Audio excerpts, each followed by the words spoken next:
ఇంకొక చాలా interesting point, quantum కంప్యూటింగ్లో ఫ్రెషర్గా వెళ్తే మినిమం 8 lakhs ప్యాకేజ్ ఉంది. బికాస్ కంపెనీస్కి చాలా స్ట్రగుల్ ఉంది, దొరకట్లేదు రిసోర్సెస్. అలాగే 3 to 5 years ఎక్స్పీరియన్స్ కానీ క్వాంటమ్ కంప్యూటింగ్లో మీరు పెట్టగలిగితే 25 to 40 lakhs ప్యాకేజ్ ఉంది. ఇంకో ఇంట్రెస్టింగ్ ఇక్కడ క్వాంటమ్ కంప్యూటింగ్ రీసెర్చ్ సైడ్ వెళ్తే మీరు ఎంటెక్ కానీ పిహెచ్డి కానీ చేసి quantum physics quantum computing side రీసెర్చ్లో వెళ్తే minimum package 40 lakhs per annum నుంచి ఇంకా హై లెవెల్లో ఉంది.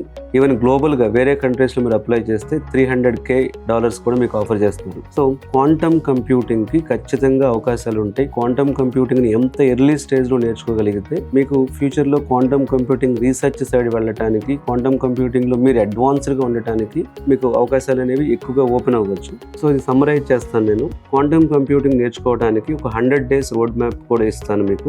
ఫస్ట్ 1 month అంటే ఫస్ట్ 30 daysలో మీరు మ్యాథ్స్, పైథాన్, క్వాంటమ్ బేసిక్స్ వీటి మీద ఫోకస్ చేయండి. First 30 days quantum foundation. Second month వచ్చేటప్పటికి క్విస్కిట్ మీద, అట్లాగే అంటే మీరు నేర్చుకున్న ఈ క్వాంటమ్ ఫౌండేషన్ ఇంప్లిమెంట్ చేయడం మీద, అలాగే బిగినర్ ప్రాజెక్ట్స్ మీద, ఇంటర్మీడియట్ లెవెల్ ప్రాజెక్ట్స్ మీద సెకండ్ మంత్ ఎక్కువగా ఫోకస్ చేయండి. Third month quantum machine learning, అలాగే అడ్వాన్స్డ్ లెవెల్ ప్రాజెక్ట్స్, అలాగే సర్టిఫికేషన్స్, క్వాంటమ్ ఈవెంట్స్ అటెండ్ అవ్వటం, క్వాంటమ్ హ్యాకథాన్స్లో ప్రాక్టీస్ చేయడం మీద ఫోకస్ చేయండి. Last 10 days quantum computing resume build చేసుకోవడం, గిట్ హబ్లో ప్రొఫైల్ బిల్డ్ చేసుకోవడం, లింక్డ్ఇన్లో కంటెంట్ బిల్డ్ చేయడం వీటి మీద ఫోకస్ చేయండి. సో దట్ 100 days నుంచి మీరు క్వాంటమ్ కంప్యూటింగ్లో ఇంటర్వ్యూస్కి